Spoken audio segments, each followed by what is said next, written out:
Right, we're carrying on with the lungs video. Right, pneumoconiosis. Whoa, is a lung disease caused by breathing in coal dust. So you've got an X-ray. So all this bit should be clear, but it's cloudy. Right, the dust particles collect in the alveoli and cannot be removed. Whoa. Cell growth around these coal dust particles, forming tissue that traps the particles. Okay, what is tissue? A group of similar or same cells working together to perform a certain function. That's it. So similar cells that are working together to perform a certain function. Right. Why does pneumoconiosis reduce the ability of a person to exercise? It's to do with the alveoli. So what happens, it ends up looking like this.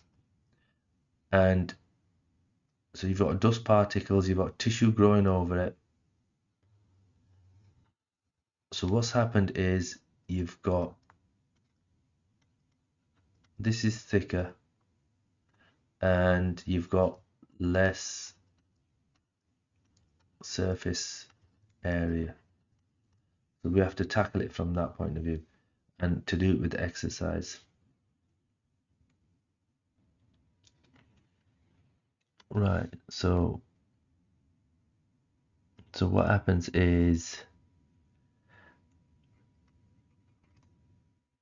the surface area is reduced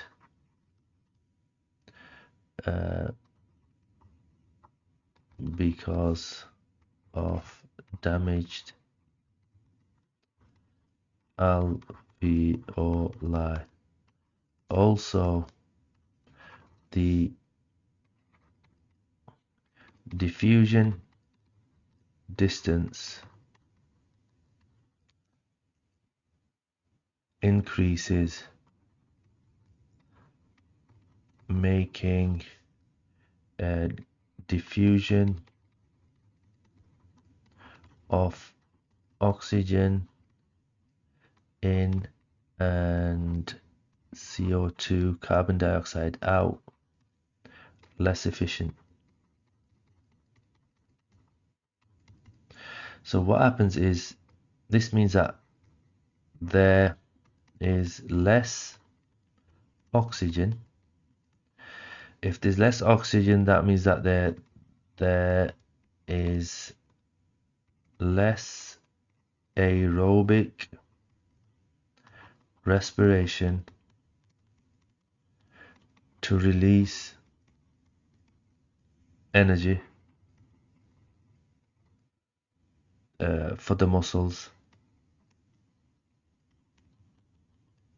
So that's why you can't exercise as much.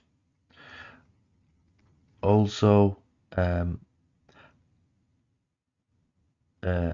more anaerobic respiration means that more anaerobic respiration means that more lactic acid builds up,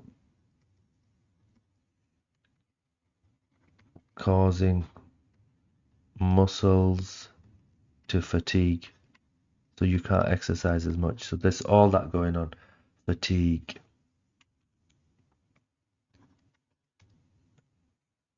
So that's how you would answer that for 5 marks.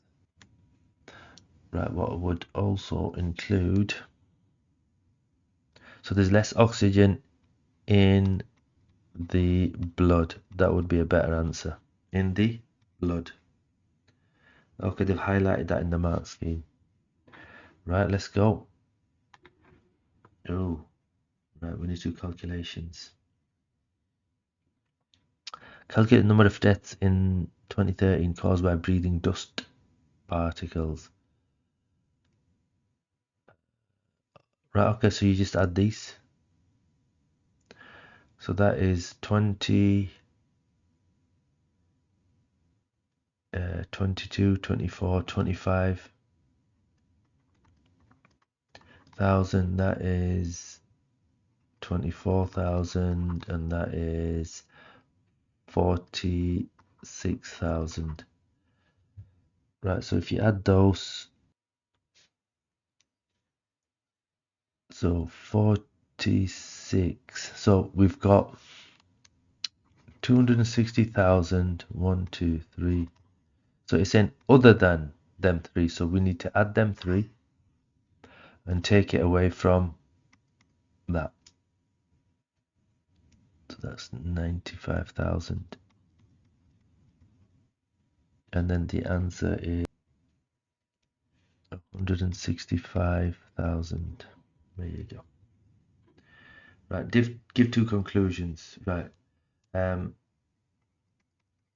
Silica dust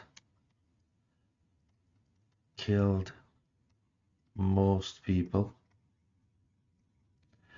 and asbestos. Come on, let's stop that. Asbestos dust and silica dust killed about the same number of people. And the other thing that you can say is other dust also killed people. So there's more people that died from other dust. It could be smoking. It could be anything else. Right, okay, let's go. The surface area of a lung is increased because there's lots of small alveoli rather than one large one. So a student's going to carry on a student is going to carry out an experiment. They're going to try to model the lung. So calculate the volume of a large cube with sides 20. So what he's done is he's saying each lung is 20 centimeters and it's a cube, so you've got 20 there and 20 there. So what he's done is he's broken it down into little cubes like this. So he's going to have 20 by 20 by 20. He's going to break them up into little cubes. Yeah, so what we need to do is the volume of one cube is that the total volume. So the total volume stays the same. You know how to work out the volume of a cube. It's 20 times 20 times 20, and that's 8,000, and they've given that there. So when you break this down into small cubes, you will also have 8,000 cubes. So we need to work out the surface area of one of these. So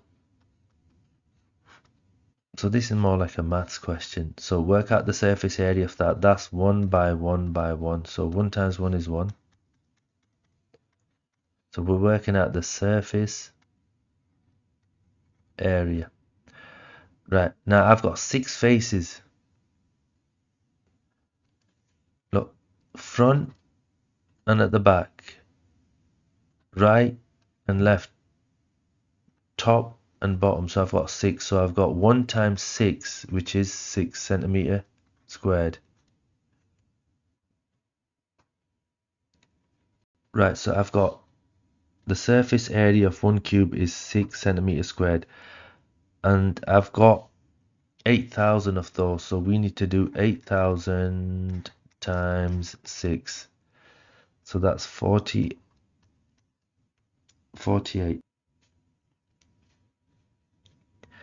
Right, calculate the ratio of the total surface area of the small cubes to the total surface area of large. So we're doing small to large, so it's 48,000 to or is it 2,400? And because it's a one marker, you can leave it like that, or we can cancel it down. But because it's a one marker, we can leave it. Evaluate the student's model. So what they're saying is the student's model good, bad? Could he have improved it? So what they want you to do is to say, right, the surface area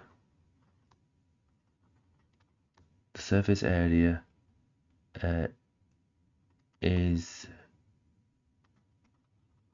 large, and it represents it due to small cubes used. So he's done that right.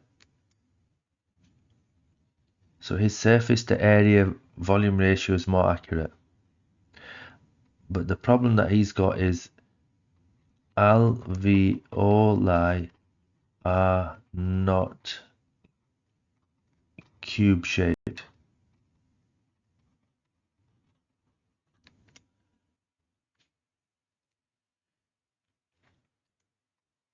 And some of the alveoli, because it's such a cramped condition, they do touch each other, and alveoli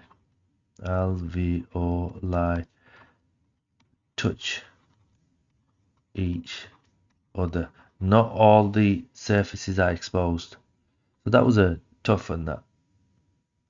Right, the result shows that many alveoli increase surface area, which increase the rate of diffusion. Explain other ways that the alveoli are adapted.